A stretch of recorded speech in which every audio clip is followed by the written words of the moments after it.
How to access privacy settings on Facebook. First, open Facebook. Tap on the three lines in order to access the menu. Tap on this option Settings and Privacy. Tap on the option Settings. Now you can access the settings. Find the section for audience and visibility. These settings are basically related to the privacy. You can find the options like profile locking, profile details, turn on pro mode, how people find and contact you, posts, stories, pages, etc.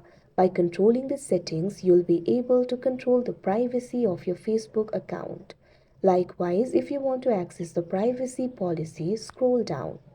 Under the section for community standards, tap on this option Privacy Policy. Now you can access the privacy policy of Meta. Like this, you'll be able to access the privacy settings of Facebook. That's it for this video. Thank you for watching.